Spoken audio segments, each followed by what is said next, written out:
नमस्कार।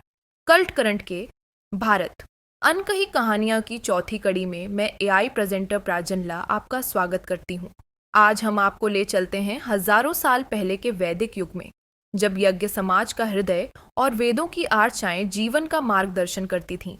यज्ञ केवल धार्मिक अनुष्ठान नहीं थे, बल्कि समाज और प्रकृति के बीच के संतुलन का प्रतीक थे। यज्ञ वैदिक समाज का अभिन्न अंग था। इसे देवताओं और मानव के बीच का सेतु माना जाता था। यज्ञ में दी गई आहुति, चाहे वह घी हो, अनाज हो या प्रार्थनाएं, देवताओं को समर्पित होती थीं, जो बदले में संसार को समृद्धि और शांति का आशीर्वाद देते थे। हर यज्ञ का अपना विशेष उद्देश्य होता था, फसल की अच्छी पैदावार से लेकर शांति की प्राप्ति और समाज की समृद्धि तक। इन अनुष्ठानों ने लोगों को एक साझा उद्देश्य में बांध कर रखा और प्रकृति के साथ सामंजस्य बनाए रखा। इन यज्ञों का आधार वेद थे, जो वैदिक अनुष्ठानों के नियम और ज्ञान का स्रोत थे। 4 वेद, ऋग्वेद, यजुर्वेद, सामवेद और अथर्ववेद ने समाज को मार्गदर्शन दिया। प्रत्येक वेद न केवल आध्यात्मिक ज्ञान देता था, बल्कि जीवन और ब्रह्मांड की गहरी समझ भी प्रदान करता था।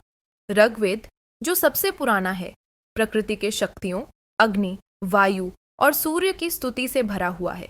यह हमें जीवनदायिनी शक्तियों की प्रशंसा करना सिखाता है। यजुर्वेद यज्ञ की विधि का विवरण देता है।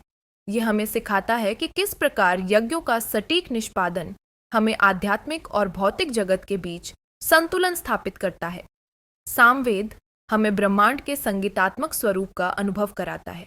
इसके मंत्रों का गान आत्मा को गहरे स्तर पर स्पर्श करता है।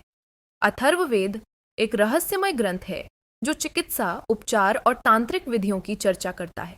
यह हमें उन अदृश्य शक्तियों की जानकारी देता है जो इस संसार को चलाती हैं। इन वैदिक आर्चाओं का जीवन पर गहरा प्रभाव था।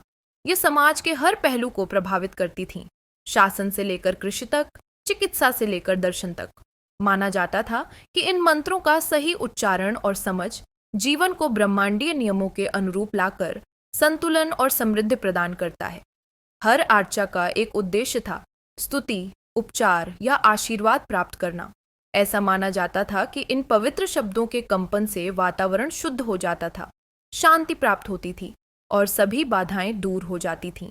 आज भी इन मंत्रों की शक्ति आधुनिक आध्यात्मिक प्रथाओं में प्रेरणा का स्रोत बनी हुई है। हालांकि वैदिक युग बीत चुका है, उसकी आत्मा आज भी जीवित है। यज्ञ का स्वरूप बदल सकता है, लेकिन उसका उद्देश्य, समृद्धि, शांति और संतुलन भारतीय जीवन का केंद्रीय हिस्सा बना हुआ है। वेदों की आर्चाएं आज भी हमें प्रेरित करती हैं, जीवन के हर चुनौती में मार्गदर्शन करती हैं।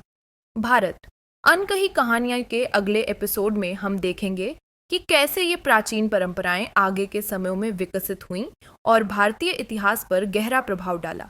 जुड़े रहिए। वीडियो को लाइक और शेयर करें तथा चैनल को सब्सक्राइब करना ना भूलें।